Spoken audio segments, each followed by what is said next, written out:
دیکھیں جب آپ نماز پڑھتے ہیں نا 5 وقت پہ، جب آپ اللہ سے صرف ایک ہی چیز نماز پڑھ کے مانگتے ہیں کہ اللہ ہمیں ان کے راستے پہ لگا جن کو تو نے نعمتیں بخشی ہیں، صرف ایک چیز مانگتے ہیں، یہ یاد رکھیں کہ وہ راستہ ہے، ہم منزل نہیں مانگ رہے، ہم اس راستے پہ چلتے ہیں، کیونکہ وہ راستہ، وہ منزل تو وہ اس پہ جو پہنچے ہیں وہ نبی صلی اللہ علیہ وسلم پہنچے ہیں، وہ تو ہم پہنچ نہیں سکتے، لیکن ہم اگر ان کے راستے پہ بھی چلے گئے تو یہ ملک بالکل ایک عظیم ملک بن جائے گا۔ یہ بنا تھا اسلامی فلاحی ریاست، یہ اس کا مقصد تھا پاکستان کا بننے کا۔ اب میں آپ کو بتاؤں کہ وہ راستے کے اندر کون سے اصول ہیں جن کے اوپر وہ مدینہ کی ریاست کھڑی ہوئی تھی، اور ان اصولوں کو ہم کتنا اپنا چکے ہیں۔ سب سے بڑا اصول یہ تھا کہ فلاحی ریاست بنی تھی غربت کم کرنے کے لیے، نچلے طبقے کو اوپر اٹھانے کے لیے بنی تھی، پہلی دفعہ دنیا کی تاریخ میں۔ میں پہلے یہ بتاؤں گا، تو پہلا یہ آبجیکٹو تھا۔ دوسرا قانون کی بالادستی، 2 خلیفہ وقت، پہلے 4 میں سے 2 خلیفہ وقت عدالت میں گئے، جبکہ ان کا کیا کردار تھا، ان کا کیا سٹیٹس تھا، خلیفہ تھے، اس کے باوجود وہ عدالت میں جا کے کھڑے ہوئے صرف ایک چیز بتانے کے لیے کہ قانون کی حکمرانی ہے، طاقت کی حکمرانی نہیں ہے۔ تو دوسری چیز یہ کہ کتنی ہماری جد و جہد ادھر کدھر ہے، اس راستے پہ ہم نکلے ہیں یا نہیں نکلے۔ اور تیسری کہ جب لا الہ الا اللہ ایک انسان پڑھ لیتا ہے تو پھر کسی اور انسان یا کسی کے سامنے جھکنا شرک ہوتا ہے۔ لا الہ الا اللہ ایک انسان کو آزاد کر دیتا ہے، یہ بے شرمی سے، بے غیرتی سے، ہاتھ پھیلانے سے۔ ایک لا الہ الا اللہ ایک چھوٹے سے انسان کو بڑا انسان بنا دیتا ہے، ایک خوددار قوم۔ اور یہ 3 پرنسپلز پہ کھڑی ہوئی تھی مدینہ کی ریاست۔ جب ہمارے نبی صلی اللہ علیہ وسلم نے خط بھیجے پرشین ایمپرر کو، ایک سپر پاور، دوسری طرف رومن ایمپرر، بیزنٹائن ایمپرر ہرکلیس، اس کو جب خط بھیجا تو انہوں نے امداد مانگنے کے لیے نہیں بھیجا، انہوں نے یہ نہیں کہا ہمیں قرضے دے دو یا ہمیں ایڈ دے دو، ہمارے حالات بڑے برے، اور برے حالات تھے مسلمانوں کے۔ جو ابھی آپ نے سوال پوچھا، آپ نے ایک چیز 3 سال کی ابھی بات کی نا، آپ اگر تاریخ اٹھا کے پہلے 5 سال دیکھ لیں مدینہ کی ریاست کے، تو برے حالات تھے مسلمانوں کے۔ وہ دنیا کے عظیم ترین لیڈر بھی تھے، لیکن ایک دم حالات ٹھیک نہیں ہوئے، وہ اس راستے پہ لگے جس کی وجہ سے حالات ٹھیک ہوئے۔ وہ راستہ جو انہوں نے دکھایا، جو اصولوں پہ کھڑی کی، ان اصولوں نے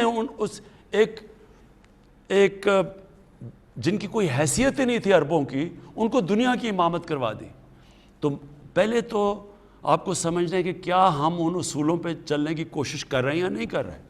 کیا اس ملک کے اندر ہم اپنے کمزور طبقے کے لیے وہ قدم اٹھا رہے ہیں؟ کبھی پاکستان میں کسی نے سوچا تھا کہ ہیلتھ کارڈ جن صوبوں میں ہماری حکومت ہے، پختونخوا، پنجاب، آزاد کشمیر میں اب، اور گلگت بلتستان، ان سارے صوبوں میں جدھر ہماری حکومت ہے وہاں پوری طرح ہم ہر شہری کو ہیلتھ کارڈ دے رہے ہیں، ہیلتھ انشورنس۔ یہ اتنی بڑی چینج ہے کہ کوئی سوچ، یہ ہمارے سے امیر ترین ملکوں کے اندر بھی یہ سہولت نہیں ہے۔ یعنی ایک خاندان کے پاس ہیلتھ انشورنس 10 لاکھ روپے تک اس خاندان میں اپنا علاج کروا سکتے ہیں۔ یہ ایک انقلاب ہے۔ یہ ابھی تک لوگوں کو پوری طرح پتہ نہیں چلا کہ یہ کتنا بڑا ہم نے قدم اٹھایا ہے۔ تو یہ اسی طرف جا رہے ہیں فلاحی ریاست پہ۔ پھر پناہ گاہ، ہم نے جو پناہ گاہ بنا رہے ہیں یہ غریب مزدوروں کے لیے، جو بیچارہ سارا دن محنت کرتا ہے، ہم چاہتے ہیں کہ وہ اس کو کھانا پینا بھی وہاں ملے، سوئے بھی وہاں، نہائے دھوئے بھی وہاں، مزدوری کرے، اور جو مزدوری سے پیسہ اٹھائے اپنی بیوی بچوں کو بھیج سکے۔ یہ پناہ گاہ میں ابھی ہم اضافہ کر رہے ہیں۔ میں ابھی آپ کو بتا دوں کہ ہم نے ابھی تک کتنی پناہ گاہ بنا چکے ہیں آپ کے پاس؟ ہم اب تک 22 پناہ گاہ بنا چکے ہیں شہروں کے اندر، اور 11 اور بننے والی ہیں، اور انشاءاللہ یہ ہم پھر پھیلاتے جائیں گے جدھر جدھر مزدور کام کرتے ہیں ان کے لیے رہنے کے لیے۔ یہ میں سمجھتا ہوں کہ اگر ہمیں جانے تک، اگر ہم ابھی 33 ہماری بنیں گی، اگر ہم یہ سارے شہروں کے اندر جدھر مزدور کام کرتے ہیں وہاں اگر ہم پناہ گاہ بنا گئے، میں اس کو اپنی بہت بڑی اچیومنٹ سمجھوں گا. کیونکہ امیر ملکوں کے اندر بھی ایسا نہیں ہے، وہاں بھی اب امریکہ کے اندر بھی سڑکوں پہ رات کئی جگہ ان کے پاس چھت نہیں ہوتی، سوتے ہیں، جو سب سے دنیا کا امیر ملک ہے. میں یہ چاہتا ہوں کہ پاکستان میں کبھی نہ ہو کہ ہمارے لوگ، ہمارا مزدور بیچارہ سڑکوں پہ سوئے. تو اس کے لیے پناہ گاہ بنا رہے ہیں. پھر ہم ایک بھوکا نہ سوئے. ہم ہم نے بسز شروع کی ہیں اور ان کا ابھی تک ہمارے 12 بسز ہیں. یہ پھرتی ہیں، یہ 4 شہروں کے اندر ابھی ہم لے کے آئے ہیں. یہ ٹرک ہیں کیونکہ ایکسپیریمنٹ ابھی کر رہے ہیں کہ پہلے ہم نے تھوڑے سے پناہ گاہ بنائے، ان کو پھر ہم نے بہتر کیا، ان کی سٹینڈرڈ، ان کے SOPs بنائے، اب ہم ان کو پھیلائیں گے. اسی طرح ہم نے پہلے ایکسپیریمنٹ کیا، ہماری بس جاتی ہے غریب علاقوں میں، لوگوں کو کھانا دیتی ہے. اب ہم یہ بسز بڑھاتے جائیں گے. ابھی ہمارے پاس 12 بسز ہیں. ہمارا ہے کہ اگلے 6 مہینے میں 50 ٹرک ہمارے جائیں غریب علاقوں کے اندر، اور انشاءاللہ اس کو مزید بڑھاتے جائیں گے. اچھا جی، اس کے علاوہ جو اب ہم کرنے جا رہے ہیں وہ ہے کامیاب پاکستان. اب یہ میرا سب سے بڑا پروگرام آنے والا ہے.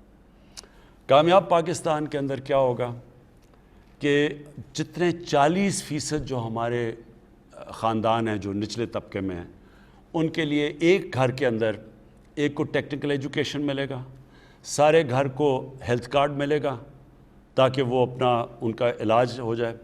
ایک ہم ان کو مائکرو فائنانس سے اپنا گھر بنا کے ان کو قرضہ لے کے دے رہے ہیں. یہ مائکرو فائنانس کمپنیز ہیں، وہ کیا کریں گی کہ اگر میں اپنا گھر بنانا چاہوں تو ان کو پہلی دفعہ پاکستان کی تاریخ میں فائنانس ملے گا. مائکرو فائنانس سے قرضے دلوائیں گے تاکہ وہ جو قسطیں دیتے ہیں اپنے کسی کرائے کے گھر میں رہنے کے لیے، وہی قسطیں دے کے ان کو اپنا گھر ہو جائے. یہ پاکستان کے اندر پہلی دفعہ چیز ہوگی، اور ساتھ پھر ہیلتھ کارڈ ملے گا. یعنی 4 چیزیں دے رہے ہیں، قرضہ، اور قرضے ملیں گے سود کے بغیر. تو شہروں کے اندر قرضے دیں گے تاکہ وہ اپنی کوئی چھوٹی سی بزنس کر لے، دیہات کے اندر قرضے دیں گے تاکہ کسان اپنی مدد کر سکے سود کے بغیر. یہ ہمارا انشاءاللہ اسی مہینے لانچ ہونے لگا ہے ہمارا کامیاب پاکستان، اور انشاءاللہ یہ ایک بہت بڑا ہے. پھر قانون کی بالادستی. تو پہلے تو فلاحی ریاست کی طرف ہم انشاءاللہ ہمارا پورا زور ہے کہ ہم، اور پھر میں نے آپ کو پہلے بتا دیا کہ احساس کا پروگرام ہمارا شروع ہو رہا ہے دسمبر میں. 40% غریب خاندانوں کو جو چیزیں کھانے پینے کی چیزیں ہیں ان کے اوپر ڈائریکٹ سبسڈی دیں گے. ہمارے پاس پورا ڈیٹا ہو گیا. دوسری چیز قانون کی بالادستی. یہ ہماری سب سے بڑی اس وقت جہاد چل رہی ہے. جہاد یہ ہے کہ پاکستان میں طاقتور ایک قانون اور غریب کے لیے دوسرا قانون. یہ جو قانون طاقت کی بالادستی ہے، اس کو قانون کی بالادستی میں لے کے آنا چاہتے ہیں. یہ سب سے مشکل کام ہے. اس میں مجھے آپ سب کی ضرورت ہے کیونکہ یہ وہی قبضے گروپ ہیں جو کہ طاقتور ہیں، غریبوں کی زمینوں پہ قبضہ کرتے ہیں. یہ وہ سیاستدان ہیں، چوری کر کے پیسہ باہر لے گئے ہیں اور ان کو ہاتھ ڈالو تو کہتے ہیں کہ جی آپ کی گورنمنٹ کرا دیں گے. ان کے اوپر ہم نے پورا ہاتھ ڈالنا ہے اور ایک لوگوں کو آزاد کرنا ہے، لوگوں کو قانون دے کے، انصاف دے کے آزاد کرنا ہے. یہ دوسرا ہے. اور تیسرا خودداری. ہم یہ وہ ملک بنانا چاہتے ہیں جو انشاءاللہ ایک اپنے پیر پہ کھڑا ہو، کبھی کسی سے ہمیں بھیک نہ مانگنی پڑے، قرضے نہ مانگنے پڑیں، کسی کے سامنے ہم ایڈ دے کے ان کی جنگوں میں نہ شامل ہوں کیونکہ وہ ہمیں پیسے دے رہے ہیں تو ہم ان کی جنگ میں شامل ہو جائیں. ایک خوددار، ایک آزاد ملک. اور یہ بھی ایک، جب قوم ایک فیصلہ کر لیتی ہے کہ ہم نے دنیا میں اپنی ہر پاسپورٹ کی عزت کروانی ہے، تو عزت تب ہوتی ہے جب ایک قوم اپنی خود عزت کرتی ہے. جب ایک قوم خود عزت کرتی ہے وہ خوددار قوم بن جاتی ہے، اس کی دنیا ریسپیکٹ کرتی ہے. تو یہ میرے 3 ایم ہیں اور انشاءاللہ میری کوشش یہ ہے کہ 5 سال کے بعد، اب یہ جو ہمارا ٹرم ختم ہوگی، لوگ دیکھیں گے 5 سال پہلے کیا تھا پاکستان کے حالات اور 5 سال کے بعد کیا ہے. جی وقت کیونکہ کم ہے، ہم اب آج کے پروگرام کے آخری کالر سے بات کریں گے جن کی کال نہیں لگ سکی. آپ اگلی بار ضرور کوشش کیجیے گا. ہمیں یہ احساس ہے کہ بہت سے لوگ کوشش کرتے ہیں، ان کا ٹیلی فون جو ہے تھرو نہیں ہوتا. ہم اس پروگرام کی فریکوینسی انشاءاللہ بڑھائیں گے تاکہ زیادہ سے زیادہ کالرز جو ہیں وہ وزیر اعظم پاکستان عمران خان صاحب سے بات کر سکیں. آخری کالر آج کے ہمارے ساتھ کون ہیں؟ جی السلام علیکم. وعلیکم السلام. وزیر اعظم پاکستان. جی جی جی جی جی عمران خان صاحب السلام علیکم. جی وعلیکم السلام. ذوالقرنین حیدر عرض کر رہا ہوں ضلع رحیمیہ خان سے. کرپشن کے خلاف آپ نے جو بڑے بڑے برج گرائے وہ آپ کی پاکستان سے محبت اور مستقل مزاجی کی عکاسی کرتی ہے جو قابل تعریف ہے. آج آپ سے براہ راست بات کا موقع ملا جس کے لیے میں بہت زیادہ مشکور ہوں. مجھے اور مجھ جیسے ہزاروں لوگوں کو فوری انصاف کی آپ سے بہت زیادہ امید ہے. میں آپ کو جنوبی پنجاب کی Khwaja Farid university of engineering and information technology پر نظر ثانی کی درخواست کرتا ہوں کہ مکمل تحقیقات کروائی جائیں. گزشتہ چند سالوں سے پروفیسر ڈاکٹر سلیمان طاہر نے بطور وی سی یونیورسٹی کا چارج سنبھالا اور ملازمین پر ظلم و ستم کے پہاڑ گرائے. چند ہی مہینوں میں عرصہ 6 سال سے کام کرنے والوں کو وجہ بتائے بغیر 200 سے زائد ملازمین برطرف کر دیے گئے اور ان کا داخلہ یونیورسٹی میں ممنوع کر دیا گیا. آواز اٹھانے پر ہمیں سنگین قسم کی دھمکیاں دی گئی جس پر اوکے میں اس کا تحقیقات کریں گے ہم کہ کیا اس کی حقائق اور گورنمنٹ پنجاب سے بات بھی کریں گے. میں آخر میں صرف ایک چیز کہنا چاہتا ہوں. دیکھیں ہمارے لیے سب سے بڑا جو مسئلہ ہے نا جو میرے لیے حکومت کے لیے تکلیف دے رہا ہے وہ جو مہنگائی ہے. اب مہنگائی کئی وجوہات سے ہیں. ایک ہے کہ آپ کی امپورٹس جب آپ چیزیں امپورٹ کرتے ہیں کھانے پینے کی چیزیں تو جب ہمارا پریشر پڑا اور روپیہ نیچے آیا تو اور روپیہ کیوں نیچے آیا کیونکہ ہمارے پاس اتنا بڑا خسارہ کر کے چھوڑ کے چلے گئے جس کو کرنٹ اکاؤنٹ کہتے ہیں یعنی ڈالرز ہمارے کم ہو گئے ملک میں اس کی وجہ سے روپے گر گیا ڈالر کی قیمت اوپر چلی گئی ساری چیزیں مہنگی ہو گئیں. ایک تو وہ ہے. دوسرا ہمارا مسئلہ یہ ہے کہ ہمارے ملک میں بدقسمتی سے جو کسان چیزیں پروڈیوس کرتا ہے اور وہ جو بکتی ہیں آ کے شہروں میں ریٹیل میں اس میں بہت بڑا فرق ہے. اب اس کو ہم کم کرنے کے لیے تاکہ کسان کو بھی زیادہ پیسہ ملے اور لوگوں کے لیے بھی سستی چیزیں اس کے لیے ہم سٹوریج 800 نئی سٹوریج بنا رہے ہیں کیونکہ کسان کے پاس اگر سٹوریج ہو جائے تو پھر اس کو جلدی جلدی اپنا سامان نہیں بیچنا پڑتا اور اس کو اگر ہم کریڈٹ دے دیں کسان کارڈ لے کے آ رہے ہیں تاکہ اس کے پاس قرضہ بھی آ جائے تاکہ وہ آرتی کے پاس نہ جائے اور پھر اس کی بھی چیز مہنگی بکے اور لوگوں کے لیے بھی سستی ہو تو اس کے اوپر ہم پورا کام کر رہے ہیں. لیکن میں اس کے باوجود آپ کو کہنا چاہتا ہوں یہ میرے پاس ٹیبل ہے دنیا میں جتنے بھی ملک ہیں آج اس کی پوری لسٹ میرے پاس ہے. اس میں آپ یقین کریں کہ آج جو سب سے سستا ملک دنیا میں وہ کون سا ملک ہے وہ آپ کا پاکستان ہے. اس وقت ہمارا ملک دنیا میں سب سے سستا ہے رہنے کے لیے. ہمارے سے اوپر ہے افغانستان پھر ہندوستان پھر سیریا پھر ٹونیزیا ازبیکستان وینزویلا یعنی ہم ان سارے ملکوں میں سے یہ پوری میری لسٹ ہے ان میں سے آج بھی پاکستان سب سے سستا ہے. پٹرول بدقسمتی سے لوگ ہمیں قیمت بڑھانی پڑتی ہے. قیمت کیوں بڑھانی پڑتی ہے کیونکہ باہر تیل بڑی تیزی سے مہنگا ہو گیا پتہ نہیں کتنا 6 مہینے میں کدھر سے کدھر پہنچ گیا تیل 47% بڑھا ہے تیل دنیا میں. تو ہم کیونکہ امپورٹ کرتے ہیں تو ہمیں بھی بڑھانا پڑتا ہے. تو دنیا میں 47% بڑھا ہے پاکستان میں 11% بڑھا ہے صرف. آج سارے ملکوں میں سے جدھر جو تیل امپورٹ کرتے ہیں سب سے سستا پیٹرول اور ڈیزل پاکستان میں ہے. صرف جو 27 ملک جنہوں میں ہمارے سے زیادہ سستا ہے وہ خود ان کے ملک میں تیل ہے ان کو امپورٹ نہیں کرنا پڑتا. تو جو امپورٹ کرتے ہیں ملک جس طرح پاکستان ہے ہم دنیا میں آج سب سے سستا پیٹرول اور ڈیزل ہمارے ملک میں. کہنے کی یہ کوشش کر رہا ہوں کہ ہم جدوجہد کر رہے ہیں قیمتیں نیچے لانے کے لیے. یعنی یہ ہمارا سارا وقت ہر ہفتے میٹنگ ہوتی ہے کہ کیسے ہم نے روکنا ہے لوگوں کے لیے آسانیاں پیدا کرنی ہے. اور آخری بات یہ کہنا چاہتا ہوں کہ جو تنخواہ دار طبقہ اس کو تو واقعی ہٹ ہوئی ہے کہ اگر آپ کی تنخواہیں ہیں تو جب چیزیں اوپر گئی ہیں تنخواہ دار طبقے کے لیے مشکل وقت ہے اور ان کے لیے ہم نے ابھی سیلری ان کی انکریز کی ہے بڑھائی ہے اس باری. لیکن جو باقی کسان ہیں دیہات میں ادھر تو 1100 ارب روپیہ پہلی دفعہ مزید اضافی کسانوں کے پاس کیا ہے. کبھی پاکستان کی تاریخ میں اتنا زیادہ پیسہ کسانوں کے پاس نہیں گیا کیونکہ کبھی گندم کی یہ ریٹ نہیں ملی کبھی گنے کا یہ ریٹ نہیں ملا کبھی مکئی کا یہ ریٹ نہیں ملا. تو یہ جو ریٹ جو اضافی پیسہ گیا ہے، ایک تو وہاں ان کے انکم بڑھی ہے، دوسرا اس وقت انڈسٹری کے اندر جس طرح کا اس وقت پیسہ ٹیکسٹائل انڈسٹری میں بن رہا ہے یا انڈسٹریز بنا رہی ہیں، مجھے لوگوں نے کہا کہ انہوں نے کبھی اتنا زیادہ پیسہ نہیں بنایا. کنسٹرکشن کے اندر جس طرح کی اس وقت آج پیسہ بن رہا ہے کنسٹرکشن کے اندر، جو آج زمین کی قیمتیں چلے گئی ہیں پلاٹس کی اور گھروں کی، یہ بھی کبھی کسی کے پاس اتنا پیسہ نہیں آیا. تو میں صرف ریکویسٹ کروں گا کہ جو انڈسٹری والے ہیں، آپ اپنے جو مزدور ہیں ان کی آپ زیادہ تنخواہیں بڑھائیں، کیونکہ جب آپ کو اتنا فائدہ ہوا ہے تو ان کو بھی فائدہ کروائیں جو مزدوروں کو ہے. لیکن جو سیلریڈ لوگ ہیں، مجھے پتہ ہے آپ کی مشکلات ہیں، انشاءاللہ جس طرح ہمارا اب ٹیکس بڑھتا جا رہا ہے، ہماری آمدنی بڑھتی جا رہی ہے. آپ کو پتہ ہے ہم نے اس باری سب سے زیادہ پاکستان کی تاریخ میں ابھی ٹیکس اکٹھا کیا ہے، اور انشاءاللہ جو ہم FBR میں اب اور اصلاحات کر رہے ہیں، آٹومیشن لے کے آ رہے ہیں، تو ہماری آمدنی اور بڑھتی جائے گی. جیسی جیسی آمدنی بڑھے گی انشاءاللہ ہم اپنی سیلریڈ کلاس کی بھی مدد کریں گے، اور ہم یہی پیسہ لگائیں گے اپنے انفراسٹرکچر کے لیے، اپنے کسانوں کے لیے، تاکہ ان کی پیداوار بڑھے. جب ہماری پیداوار بڑھے گی تو اس سے پھر ہماری جو کھانے پینے کی چیزیں بھی مہنگی نہیں ہوں گی. بہت بہت شکریہ.